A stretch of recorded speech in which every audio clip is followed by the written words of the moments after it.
Welcome back, sports fans. My name is Libby Williams, and you are watching episode 4 of Necessary Roughness. I am particularly ecstatic about this episode because, I will be discussing my bread and butter, my speciality, my tried and true NBA. And I will be sharing with you my 2020-2021 NBA season predictions. So the Los Angeles Lakers barely just won the 2019-2020 NBA championship, but it's already time to make predictions for the 2020-2021 NBA season. The season started Tuesday, December 22nd, after a condensed offseason, a whirlwind week of the 2020 NBA draft, free agency, and a shortened season amid the COVID-19 pandemic.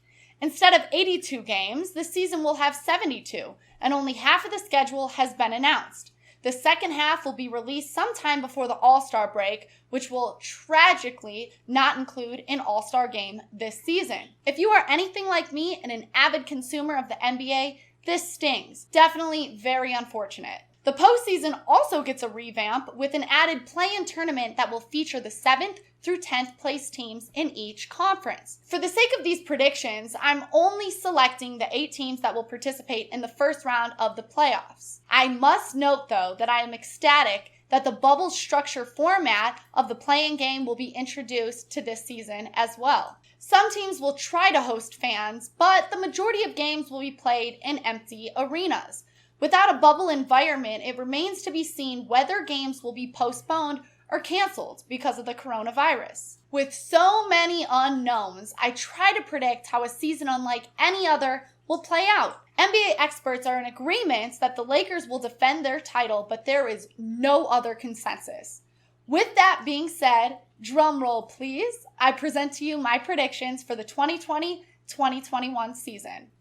Bear in mind, I will be elaborating on particular points throughout this episode, but for the sake of keeping this video under an hour long, considering the fact that I can talk about NBA endlessly, I will only be elaborating upon specific points. To start, I will be sharing my most anticipated disappointing teams of this season. For the Western Conference, I predict the Houston Rockets, and for the Eastern Conference, I predict the Philadelphia 76ers. For my most anticipated surprising teams of the season, I predict for the Western Conference, the New Orleans Pelicans, and for the Eastern Conference, the Atlanta Hawks. Moving right along, what I envision for the Western Conference playoff picture is as follows. Number 1, the Los Angeles Lakers. Number 2, the Los Angeles Clippers. Number 3, the Denver Nuggets. Number 4, the Dallas Mavericks. Number 5, the Utah Jazz. Number 6, the Portland Trailblazers. Number 7, the Golden State Warriors. And number 8, the New Orleans Pelicans. I additionally would like to include an honorable mention, which is the Phoenix Suns. I anticipate Phoenix's backcourt, due to the acquisition of CP3 in the offseason, will be a force to be reckoned with. But considering the fact that they've restructured their entire roster, I anticipate more time developmentally in order for them to establish adequate chemistry in order to be a serious Western Conference contender. Note, I do not have the Houston Rockets clinching despite their 4th place 2020 playoff seed. Additionally, I do not have the Oklahoma City Thunder clinching despite their 5th place 2020 playoff seed. I thought it was apropos to further discuss the mayhem that is unraveling before our very eyes in the Houston organization. This, of course, stemming predominantly from James Harden. And instead of the NBA starting the season with little disruption, an opening night contest was postponed between the Houston Rockets and Oklahoma City Thunder. The reason for the postponement is the Rockets not having the league required 8 available players needed to proceed with the contest. Harden, who was partying with rapper Lil Baby in the offseason and missed part of the Rockets training camp, was ruled unavailable for Wednesday's game after the league reviewed video that surfaced of him again partying unmasked at a Houston club this week. The league rightfully fined Harden $50,000 for the health and safety rules violation. Additionally, Harden will lose $284,000 in salary for each missed game. What we are seeing happen with Harden is not a sequence of accidental mistakes or ignorant accidents. There is no way that Harden had no idea that he was violating league rules when he was at a club without a mask. Harden's actions are not only a stain and distraction for the Rockets, but for the NBA as a whole. He is one of the league's biggest names, one of the most recognizable players, and his actions not only contributed to the postponement of a season-opening game, but also jeopardizes the health and safety of his teammates' families, and anyone else he or they came into contact with. The example Harden's teammates are getting from the veteran star of the team is at best questionable, and at worst an insult to every person who is trying to make this NBA season a success. Continuing on, what I envision the Eastern Conference playoff picture to look like is as follows. Number 1, the Milwaukee Bucks. Number 2, the Brooklyn Nets. Number 3, the Boston Celtics. Number 4, the Miami Heat. Number 5, the Toronto Raptors. Number 6, the Philadelphia 76ers. Number 7, the Indiana Pacers. And number 8, the Washington Wizards. I anticipate that the Miami Heat will yet again be a dominating Eastern Conference force, considering the momentum that they achieved via the 2019-2020 season. To recap, their first round in the postseason resulted in a sweep of the Indiana Pacers. Their semifinals record resulted in the dismantling of the Milwaukee Bucks 4-1. Their Eastern Conference Finals record was a routing of the Boston Celtics 4-2. And their finals record, where they showed glaring weakness for the first time throughout the entirety of the postseason, was 2-4 against, the defending champions of the world, the Los Angeles Lakers. I thought it was necessary to offer further insight and analysis regarding the Philadelphia 76ers' current situation. Of course, as we all collectively remembered, they were utterly humiliated and routed by the Boston Celtics after falling 0-4 in the first round. And I ultimately am buying Embiid stock ahead of this season. All of his promises about getting in shape and taking care of himself in the past have come with caveats and assertions that he wasn't doing anything different other than working harder. Now, there are clear differences this year, with Embiid hiring a team of people around him to get his mind and body right. It goes without saying that this roster has been adjusted to better suit the man in the middle, being, Joel Embiid, of course. And a change in disposition will make a big difference. I think it goes deeper than that too, and believe so even before reports came out about Embiid supposedly vetoing Tyronn Lue as a coaching candidate. Embiid has a lot of power in the organization, and while he likes to dismiss and deflect every time that is brought up, he doesn't exactly have the strongest poker face. The big guy vocally celebrated many of the team's big managerial changes as they happened, a contrast to many of his colleagues who kept their heads down and stayed quiet. Embiid's happiness on offense, I suspect, will be enough to bring him back closer to his best on the defensive end of the floor, and that's where Philly really desperately needs him this season.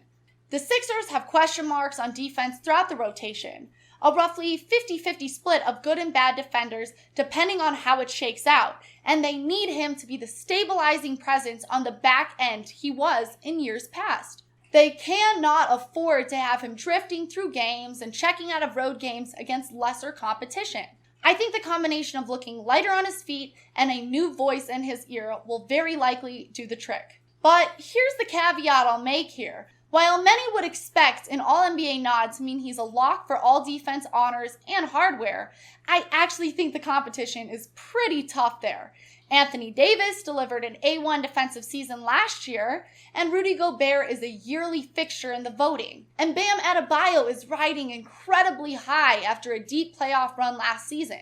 He is not running unopposed. My honorable mention for the Eastern Conference playoff picture is the Atlanta Hawks. I do anticipate that the Atlanta Hawks require another season of development and defensive depth acquisitions before Ice Trae Young and company become a legitimate contender. For the Western Conference Finals matchup, I predict it will consist of the Los Angeles Lakers and the Los Angeles Clippers. For the Eastern Conference Finals matchup, I predict that it will consist of the Milwaukee Bucks and the Brooklyn Nets. Now, for the NBA Finals matchup, I anticipate that will look like the Los Angeles Lakers taking on the Milwaukee Bucks.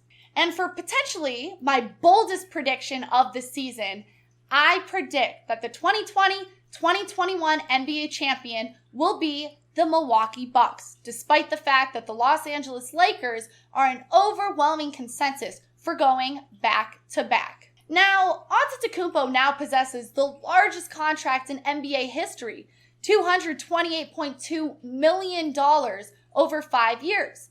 Russell Westbrook was previously the top earner after signing a $206.8 million deal in 2017. Antetokounmpo also holds the highest average over the length of a contract at $45.6 million. Now, when adding his 2020-2021 salary, being $27.5 million, to his new contract, Antetokounmpo is set to make nearly $256 million over the next 6 seasons. This deal will likely push the Bucks into the luxury tax multiple times as they continue to build around Antetokounmpo, which is a nice problem to have. Outside of capturing the NBA title in 1971, this may be the biggest win in franchise history for the Bucks.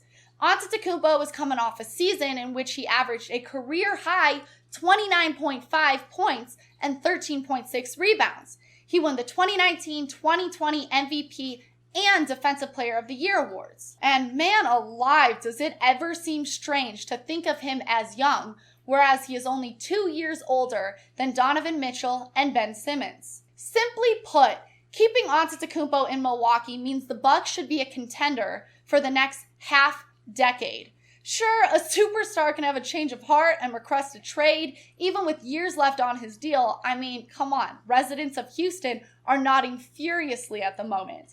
But Antetokounmpo appears to be genuinely happy with this situation, as am I for that matter.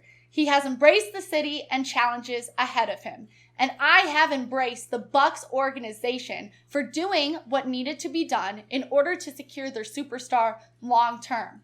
With that being said, there is not a single player in the league who is more incentivized and motivated than Giannis Antetokounmpo, despite the fact that the Los Angeles Lakers are the overwhelming consensus. I confidently believe people are rushing to the assumption of the Lakers having the necessary depth in order to go the distance, whereas Milwaukee has never in franchise history been more motivated than they are now.